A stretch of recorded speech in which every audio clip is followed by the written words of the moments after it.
How and why buyer agents earn their paycheck. So take it, buyers agents.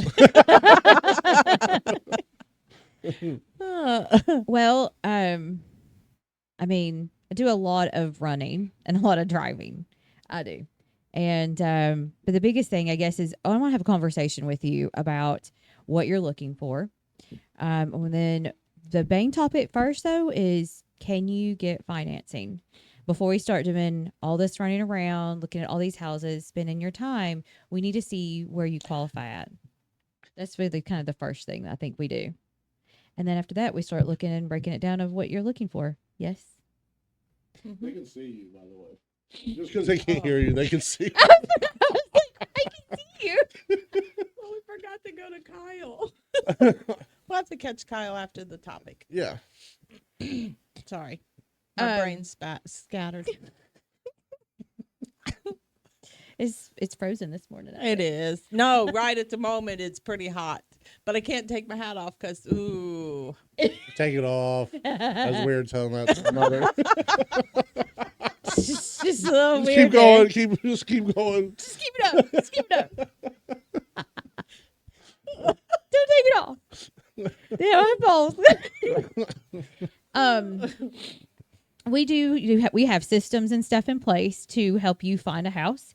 That will automatically send out homes that would fit what you're looking for, and you'll receive emails a lot of times of what you're looking for, and to see if it fits your criteria. Then we'll spend time, and I've spent days upon days of looking at houses. I've spent almost a year looking at houses with a couple until they found what they were looking for. So we go as fast as you want or as slow as you want. Can I jump in on that part with the getting pre-approved? I think that is not just selfishly because I'm involved in the pre-approval process, but to help out the negotiation, knowing what you're qualified for, whether it be down payment assistance, closing cost assistance, or none of the above, really helps the agent understand what type of offer that you have to structure in order to financially be able to get into the home. Or the home. To then identify the home options as well. If you're needing, based on your situation, 3-4% seller concessions to help you close out the deal, you may have a much tougher time at a brand new property that just hit the market, but one that maybe was overpriced and sat for a little bit, where now they're being a little antsy on selecting an offer. May be a good opportunity to strike there with your needs and get a yes. So knowing what that structure looks like really helps out the agent advise these are the opportunities and these are the options that we can go for. And that's what we do in the beginning. We're going to help you understand that process because, I mean, the theory is all buyer's agent does is open the door. And there is so much more behind the scene. Yes, we do open the door, but the before and at least we after try that, sometimes. I'm sorry? At least we try sometimes. With that or use our driver's license. Oh, wait a minute. Did I say that out loud? Yeah. So in the very beginning, we have, like Holly was saying, we have conversations There's about a heavens and the earth. Sorry, not that beginning. That we're going to have conversations with you on lifestyles, wants and needs, and number of dogs, number of cats, number of kids. I mean, we're going to get nitty gritty. And it's not because we're nosy. It's because that's how we build the story. And the story is the properties that are going to be suited for your needs and wants. Once we decide what your needs and wants are, then we're going to have another conversation that says, here, we need you to talk to a lender because it is very important before we even go look at houses. And I know you're itching. I know you want to go see. Well, I want to see it to see if I even interested. That's not how the game is played, because if you're interested and it's priced right, great condition, you're not the only one that's going to want that property. So you need to have that upper hand. And so that next step after we have the conversation of needs and wants, it's to get with Kyle or a lender of your choice and get pre-approved. Now, one thing that you need to remember, there's two ways of doing that. There's a pre-approval, but then there's an approval.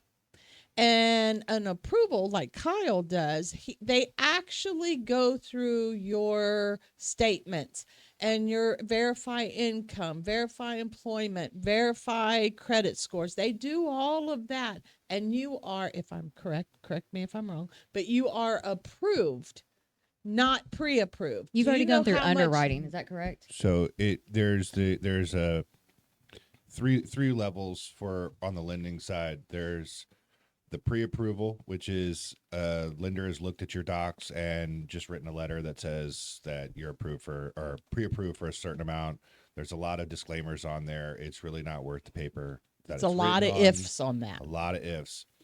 There's a smaller form that I don't even remember the name of because I won't even do that. And that's just you telling me what it is, and then I write Statement. a letter. Mm-hmm. And then the real way to give a seller what they're looking for is to have the commitment letter from underwriting because you were pre-approved. So prime example, I have a VA borrower out in Virginia. She wasn't able to see anything through the storm, so she didn't find anything to write an offer on. In 48 hours after I got all of her docs, she now has not only my pre-approval letter, but a commitment letter from underwriting stating we've looked at all of your assets, liabilities, credit profile, and everything. You are good for this price amount. That is a huge thing for a seller to take in consideration whenever they're looking at multiple offers, because not a lot of people do that. Because then all your contingencies is the appraisal and the inspection. Mm-hmm. That's it. The buyer contingency in that scenario is gone. So, Mr. Seller, that's 100% buyer right there, ready to go. And so that is one thing that I really encourage people to do is to get that commitment letter. Well, let me ask you this, though. In doing so, you hear this a lot where when you're I'm assuming you hear this a lot as buyer agents, that you start talking about the finance thing and people will start getting a little hesitant about it. And then you hear, well, I don't want to hit my credit until I find something that I really like. What's your guys' thoughts on that? Well, you can Objection. do a soft pull. You can do a soft pull, but you're not going to get You're not gonna solid get a commitment. answers, Right. and you won't get a commitment because you can't. We're lucky enough that we're partnered with Fannie Mae to be able to do a tri-merge soft pull and then be able to run AUS against it. But all Govy loans, VA, FHA, USDA, will not run their automated underwriting system based on a soft pull.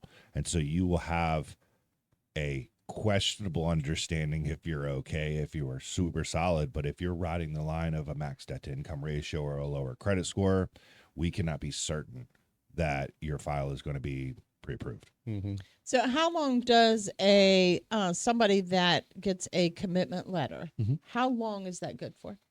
Our commitment letters are generally good for 90 days because we pulled your credit, and we can close a file with a credit pull that's within 120 days of that pull. So that's why we kind of close it off at 90 days, is because generally it'll take you about 30 days to close on a loan. So if you have not gotten under contract by day 90, then it would just be a repull.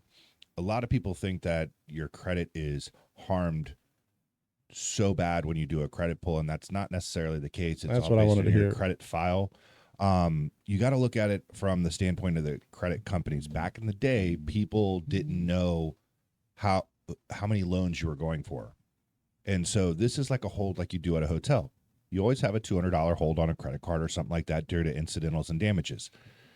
The same thing with your credit. When you pull it, now we have a hold on your credit. There's something that's holding some of your score so that we know you had a credit pull. That way you can't go to 5 different states and 5 different counties to get approved for $500,000 homes when you could only afford one. Mm-hmm.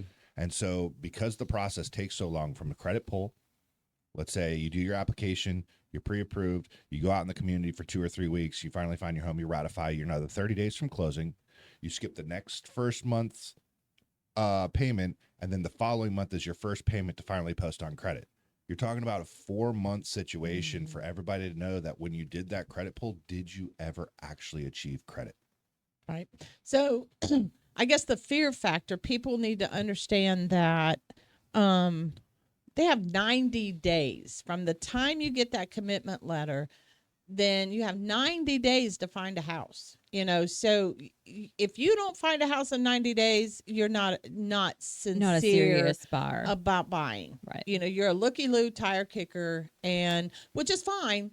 Do that online and do drive-bys and see if you like the location, see if all those kind of boxes are checked, and then call us and let us know, and we can start that process of viewing the property and that kind of stuff. But it's really important to get that commitment letter up front.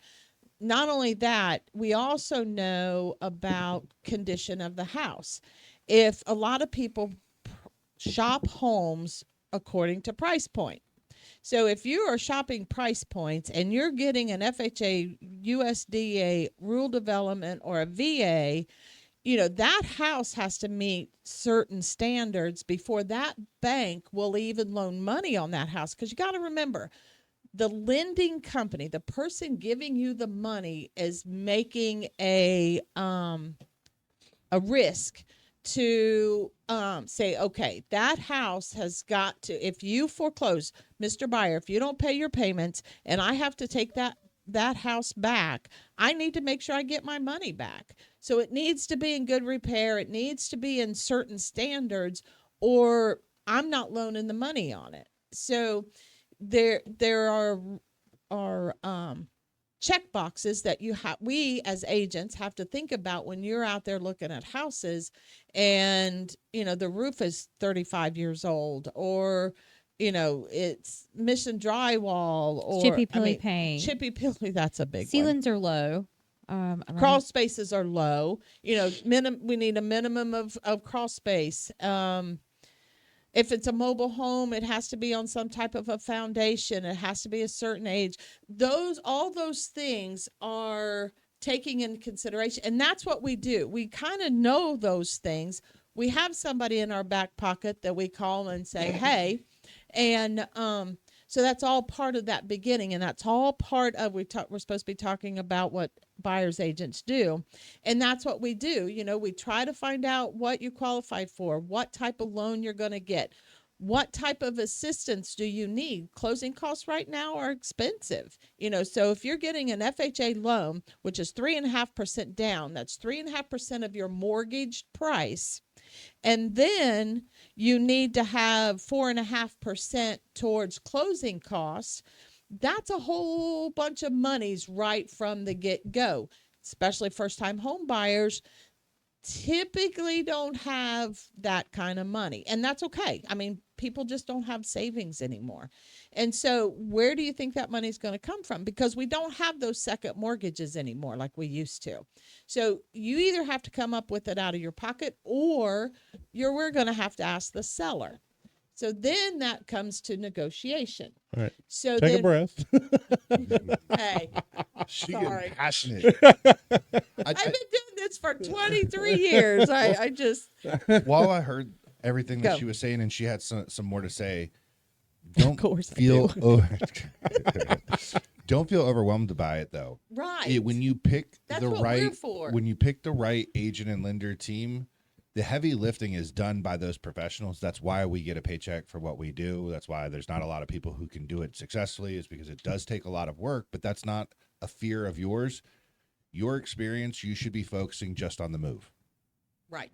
We are here to help advise you on all the other things that we had to get licenses for. And we have a lot of vendors in our back pocket that we know that can help with, we know home inspectors, we know appraisers, we know roofers, plumbers. We have a variety of people that can help make this process go easily too, to make sure the house is good and solid. I think looking at it as a buyer, I just met you. I called on Zillow and I want to see this house. But now you want to ask me all these personal questions. You want me to call and give somebody else all my personal information. And all I want to do is see this daggone house. Well, that's when we need to build that trust level. We need for you to trust us in doing our job. Do all of the agents and all realtors do their job like they're supposed to do? I'll say No. no. Yeah. So you and we could help you with that. You need to have questions to ask the agent. You know, how long you been in the business? Are you full time? Are you part time? How many properties did you actually go to close with?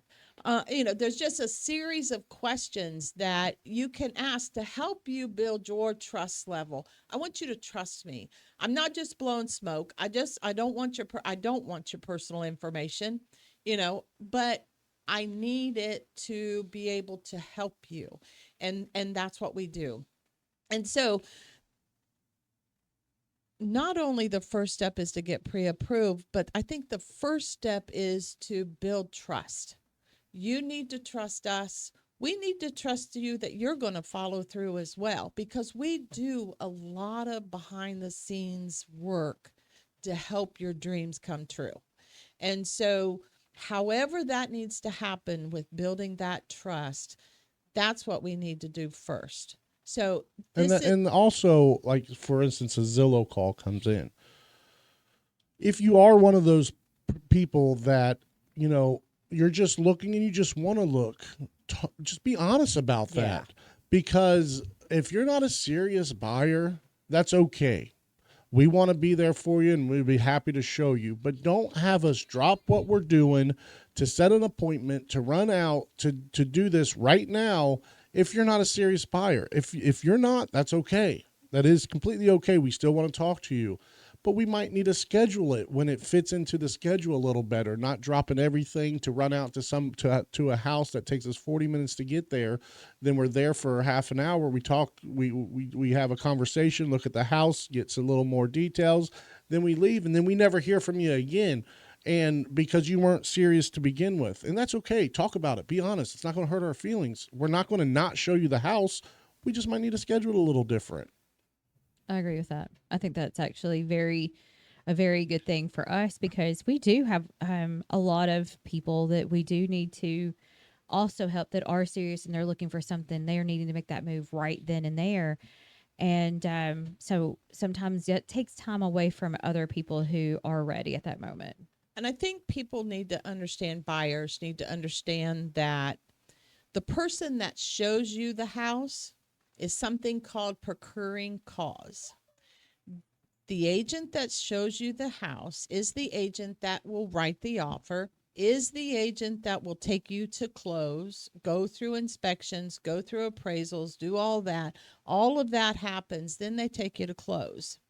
So if you have an agent and you can't get that agent on the phone and you call one of us to show you that house, you are no longer working with that other agent. Well, yes and no. If there is documents signed, we can't show the property then. And at least Holly always asks, are you working with another agent?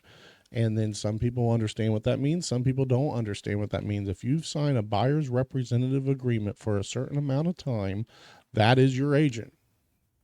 And agents for that time period. Right. And a lot of times agents don't know how to explain that form. Correct. So they're going to sneak that form in and have you sign it where you don't understand what you're signing. We're going to walk you through what this form means. You just snorted. I know I did. Sorry. It's because, never mind. What this form means, how long is it good for, what happens when you go with another agent and write an offer and you close with that other agent. So what happens during that scenario? So all of those things, we take that form, we explain that form and what that means. So now we've built trust. Now we've dissected your needs and your dreams. Now we have a buyer's rep agreement that we have explained. And so now we're on the hunt to start finding homes that meet your needs. And we start viewing properties. That's when we're just opening doors. We find out, at least I do, with every particular property. I look at tax records. I look at flood areas. Is this property in a flood? I look at the age. I see what kind of documents that maybe the listing agent has on RealTracs. I request a property condition disclosure if it's not on there. So those are things that I accumulate for each property that we're going to see, because I want to paint the very best picture I can for that particular property, so you have all the information. So then we do that for 5 or 6 properties that we go see that day or over the weekend or whatever. And then we got to that step. And then the next step is deciding whether or not you are interested. Or we need to do another weekend of showings and see what's out there. Anything that we see, I always tell my buyers when I'm with them, when we're seeing more than 4 houses in one day, it's hard to remember those houses. So after each property, it's like school. Grade that property A, B, and C. C means now we're done. We're going to toss it. B is kind of on the fence. A is, yeah, we would write an offer on this house. So that kind of helps keep us organized throughout that viewing process. So once we've got a property identified, then we're going to write an offer. Why'd you just hit me? Because you need to take over. I need to take a breath.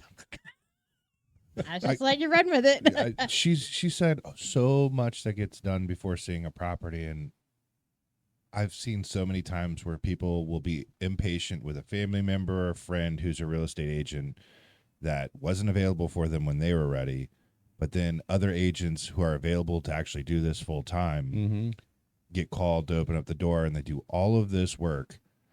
You would think that they would want to choose somebody who is actively here to help them in their timeline, in their need of buying a home, instead of a friend or wasting their time because they would rather work with a friend or family that's not going to be available for them in their timeline. It's so interesting in this industry because, like, if I went to a car shop and I need my tires fixed, but they weren't available Wednesday, Thursday, and Friday, I'm not waiting Saturday, Sunday, Monday for it. I'm going to go to a different tire shop, and that tire shop is going to get my business. Mm-hmm. I feel like they should really understand that real estate agents do a lot of work up front before the door is even open. I mean, you heard about all the steps that were looked at and gone through. That's a lot of work to put forth for somebody who may or may not be super serious or interested. And that's with no guarantee of a paycheck. Correct. We do this job. This is our full-time job. This is how we make a living. This is how we pay our bills. And so there's a lot of work and steps that we put into place and do, and hours and miles and gas, that conversations, lots and lots of conversations with no guarantee of a paycheck. No. And, even to go all the way through, and then something happens that somebody missed, even your finance can fall through. I mean, then we've done hours upon hours of work, and then the deal fell through. We don't get paid for that. So once we go under contract, yep. So we're at that point. We've identified a house. Everybody's good. Kyle's got them a commitment letter for them. So then what happens? We write an offer. You're like, what? You've been taking over so much. I'm just like, what? No, what happens next? Well, we're probably going to start doing, we're going to start doing home inspections and pest inspections. Because you're writing an offer? I thought you said, never mind. You said we were under a contract. I did, but then I changed it. Okay. Sorry. She was already ready for under contract. Let's go. I forgot the whole purpose of this is to explain what we do. So the next step would be negotiating the offer that we just wrote. So now go from there. Yeah. Okay. After we get through negotiations, we go under contract. Is that what you're saying? Okay. Now, just to elaborate on the negotiation parts of a real estate contract. This is another part that's big in our paycheck because we do this quite often, and it's part of our negotiation skills. And how you negotiate is very important during a real estate transaction. There is 163 different things that you can and should negotiate for in a real estate transaction contract. 163 different things that can be negotiated about. So think about, when you're putting the offer in, we'll go over everything that makes sense for this property. Some things that don't make sense if there's a lot of land or not a lot of land, or not every 163 is going to pertain to every transaction, but there is 163 different things. I mean, it can be anything. We're negotiating closing Timelines. costs. We're negotiating, yes, timelines, inspections. If there is leases on propane tanks, who's keeping the propane tank? How much fuel is left in that? Or how Road much of the maintenance. fuel are going to put into it. Yeah, if there's maintenance, if there's easements. Road maintenance. You know, you live on a dirt road and there's two properties. We need to figure out who maintains that road. Does the county? Does the city? Does the individuals? Does the guy at the end of the lane? Who maintains that road? You know, did you even think about even having to maintain, or do you want to live on a bunch of potholes? What's with the road? Because I just did that. Oh, okay. And so, you know, and they never even thought about it. If it wasn't for me bringing that up as part of my helping my buyer, Right. then they would have never thought. And here they could have had to spend thousands of dollars on gravel and chert to keep that road maintained. Yep. You know, so anyway, that was one. You are very good at making things work because I don't know how you do it, but you do. You've made some phenomenal things come together at the last minute after they fell apart. Yeah. So if you can think of one of those without names and all that, kind of describe that scenario. I have one right now that we're trying to hold it together. I have a client right now who's we were under contract. We were supposed to have already closed with the lender they were with. Didn't disclose a lot of stuff, and they were going to have to bring a ton of money to closing. And he's like, I don't have that. Who didn't explain? The lender. The lender. It was a particular lender. I'm not Just going to a call lender. out. No, It was a just bank. a lender. Kyle, why'd you do that? I'm Was just it Kyle? Didn't come to me Kyle's, first. Kyle's trying to help save us. And No, I'm just saying it wasn't the buyer who didn't. It was. Disclose. wasn't- It was the lender. it was the lender who did disclose. not disclose how much money they were going to have to bring to the table. And so here we were scrambling right at the end, and we're trying to get him flipped over to a regular loan. Well, part of his income doesn't, he actually is going to be getting Social Security come April, so he'll have extra income. So we are working with the listing agent, and the seller's willing to rent out the house to them for the next several months until April, until the extra income comes in. So, you know, we are negotiating that part. Can we make this work? The sellers are willing to help us. I don't know. It always, if it's meant to be, it will be. That's just kind of one instance I'm dealing with right now. Sometimes we've had to go from one lender to a different lender. If one lender says no, we going all the way through. One lender said no, and then I am hustling to call other lenders and say, hey, think outside the box. We have this going on. Can you fix it? And a lot of times they can. Not all lenders are the same. If you pick the right lender, they're always thinking outside of the box. That is very, very true. True. That is very true. It's like, okay, what can we do to make this work? And we just start working with, if we've got another agent, that's one thing that helps the most. If we have a listing agent who will put in the extra work as well, and we're all in this together, and everybody's pitching in of different ideas. Can we do this? Can we do that? That is how we pull off these deals that should have fell through, and they don't. Yeah. Absolute magic. And you're very good at that. You're very good at trying to get these deals saved. So Yeah, she was just give it for instance. Sorry to jump in real quick, but just give it for instance for another one of those. I had property still available if you're looking for what do we list that for? 90,000 over there on Holly's Creek. Yeah. 95, 96. Very nice Right house. at 90. I mean, and sometimes doesn't always work no matter what you do, but we were under contract with a property that we have listed. Everything was going fine-ish. You know, the listing agent or the buyer's agent really wasn't doing what they were supposed to do. Well, No. but come to find out, and this is my fault, the property's on a flood zone. So, you know, the buyer's agent he was just like, no, we're out. We can't do it. They ran numbers, can't do it, blah, blah, blah. Well, Holly was like, well, what do they need to close? What can they get approved for? So then That's going to still be within their budget, so they Right. can afford the insurance and Correct. everything. So I jumped back on the phone, was able to talk to the lender in the situation and said, hey, where does she need to be in order to keep buying this house? Lender's like, well, give me 24 hours. Let me run some numbers and we'll get back to you. The next day, got back to us. They need to be at this certain price. So then I took that price, went back to the owner of the property saying, hey, this is the situation we're in. Situation's changed a little bit. This is what we need to do. He accepted that offer, and we were still under contract. But that's another one of those, if I didn't think about that, but that's not my forte. I don't buy and sell property. I rent properties. But without her input on, well, what does she need to close and blah, blah, blah, that just opened up a whole nother avenue of a way to keep a deal together. Right. Well, sometimes you just have to think outside the box, I guess. And whenever stuff starts happening, my brain just starts going of what can I do to make this go through? Is this really the house you really want? How hard do you want to fight for it? Because I will fight till the end for you.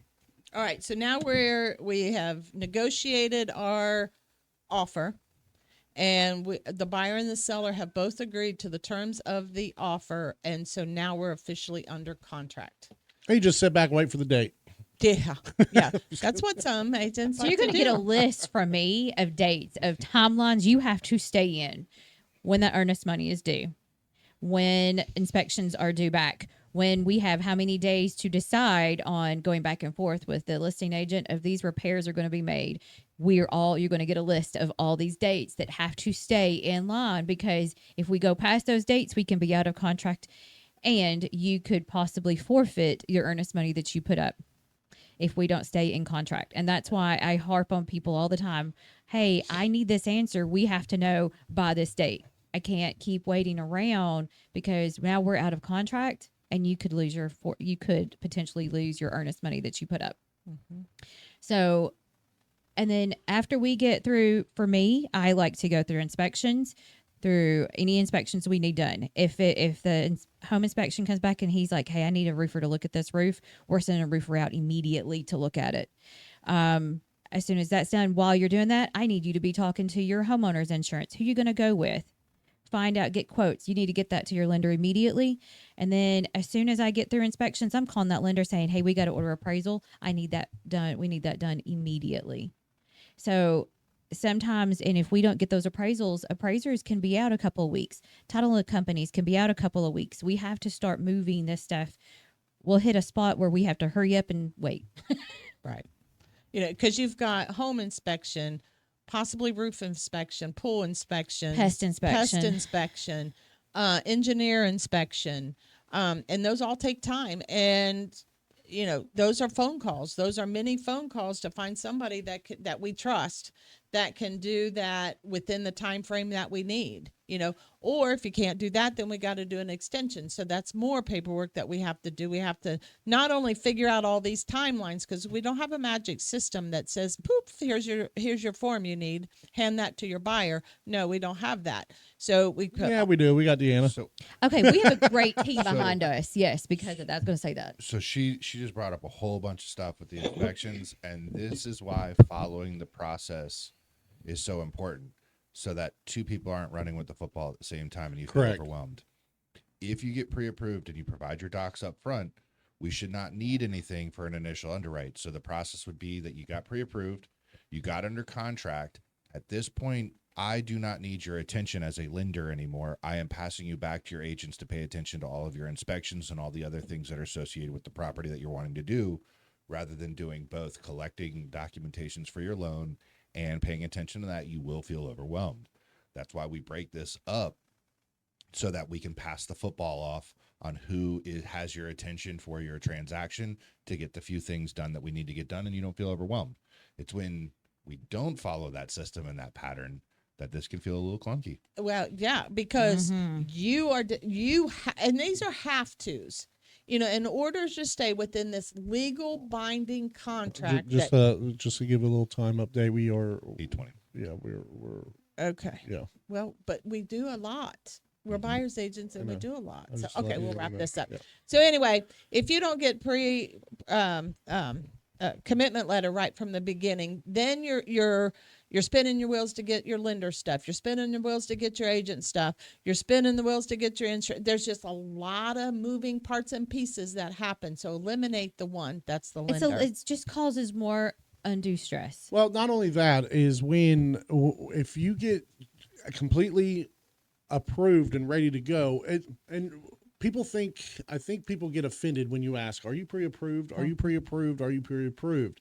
We're not, and people think, well, you just want to know if I can buy a house or not. We're not asking because we need to know that I guess we are, but not for our benefit. It's for your benefit. So you know what you can afford and what we should be looking at. What you're comfortable with right off the bat. We could be looking at $250,000 houses. Come to find out, you need to be about 190, 210. That's a big difference in a house. And if you're needing closing costs, that's going to factor in too. If you need closing costs, that's going to factor in the amount of house that you're also looking for. Well, that and the offer and all that kind of stuff. All right, so now we've got all of our steps. We've got our contract. I thought I was wrapping it up. Sorry, guys. We are now headed to close. What does that mean? Well, I mean, after the appraisal comes back in and we're clear to close, we'll get a clear to close from the lender saying, woohoo, we get to go to closing. Title search has already happened. Appraisal's already happened. Everything's good. I mean, we're going to move towards closing. And then the day that I always, if possible, I must always try to get you the keys the day that you sign your paperwork and you move in. How as soon as you sign your paperwork, you own the place, so you should have the keys. You should have the keys, but not necessarily. Sometimes we have temporary occupancies. The maybe the seller can't get everything moved out within a few days. Recording. Yeah, I mean, there's a lot of different things that go into that part. We also negotiate sometimes occupancy. Mm-hmm. So, I lost my train. Choo choo. Yeah. But I mean, we go to closing dates and stuff. So, those are important that we adhere to. So we need to make sure that not only, that's part of that contract, staying to that date, making sure everybody understands what that date is and how important that date is. And that's one of our main jobs, is to make sure that all of these other players are helping us maintain that date so we can hit that target date that's what's in that contract. So, and that date will change. That almost every deal that date will change. Date will change. And a lot of times it's just certain things happen. Or you can move up the closing. Everything going smooth. Everything. We've moved up many of closings because we're just ready to move go. Up one right now. Well, that's good. And then sometimes you got to move them back because you're waiting things. How long did we move? How many times did we extend that one over from Marshall? Oh my gosh, a lot. Probably 6 months. It was 3 months. Yeah. I think it was only 3 months. 3 to 4 months, something like that. And so sometimes it just works. Luckily, the seller was very willing and understanding. There was some things that came up, and he was fully approved. We were ready to go and to go to closing, and then during title search, some stuff came up that was not known, and so here we're having to jump through more hoops. Oh my gosh, we spent hours. Me and Nathan both ringing lawyers' phone numbers. It was great. See, that's part of that. You don't know what goes on behind closed doors. We don't just open a door.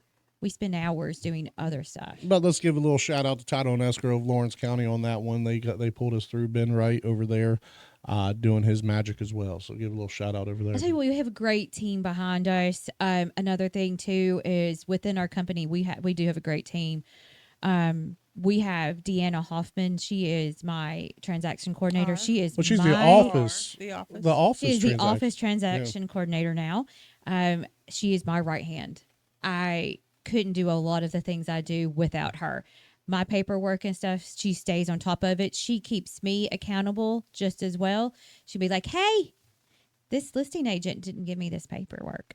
Or, hey, this buyer's agent didn't give me this paperwork. Can you reach out? I mean, she keeps up with my dates too. So not only, we just have a great way to make sure that we stay in contract. And a lot of other agents do not have that. And it shows. So closing day, what happens? We have finally made the day, and sign about 1,000 papers. Come prepared. If it's FHA rule development, VA, I mean your packet's pretty thick. Yeah. VA, whew, those are probably even It's more. a little smaller with us. We do hybrid closings. So there's half of their Those stocks are good. Those they are can good. electronically sign. Nice. Those are amazing, especially with VA buyers. Mm-hmm. I think they have the most paperwork I've ever seen to sign. THTA buyers. Yeah. Those are the worst. Golly. I mean, just come prepared to sign. But it is exciting. It's a fun day. No, Sit you down can't with use a an good- auto pen. No, you cannot use a stamp. And it has to be blue ink, and you sign in person. You bring your ID. Title company will sit down with you, and they will go page by page. As an agent through on closing everything. day, yeah, it's an exciting day. But the biggest hurdle for a buyer's agent during closing days, as you're signing the paperwork, is just trying to stay awake. The other thing is you may not be able to go to the title company because you live in Texas and you just bought a house here in Lawrenceburg. So our title companies are going to work with you and do something called a mail out closing. You don't have to come here. You don't have to be here. And they'll send the paperwork, go over the paperwork with you. They actually email it if you have email. They overnight it if you don't. And so we help. Sometimes you have mobile notaries. I've had mobile notaries to go to your house and sit down with you and go over the paperwork. If you have a good mobile notary who can go through the paperwork, it's great. Or the mall. Yeah, Mhm. you can go wherever. At work, I've had people to go to their jobs and sit down and go over the paperwork and let you sign. And then that mobile notary is going to take care of the paperwork and go make sure it's overnighted back. They put it all together. So we have lots of options. We make those arrangements. Yeah. You know, we make sure that so that's something else that we do. So then finally, no occupancy agreement. We went to closing. The loan was funded and papers signed and keys are in hand to buyer. Yeah. Woohoo! Yes. You So own it's a time to home. celebrate. Yeah. Go move.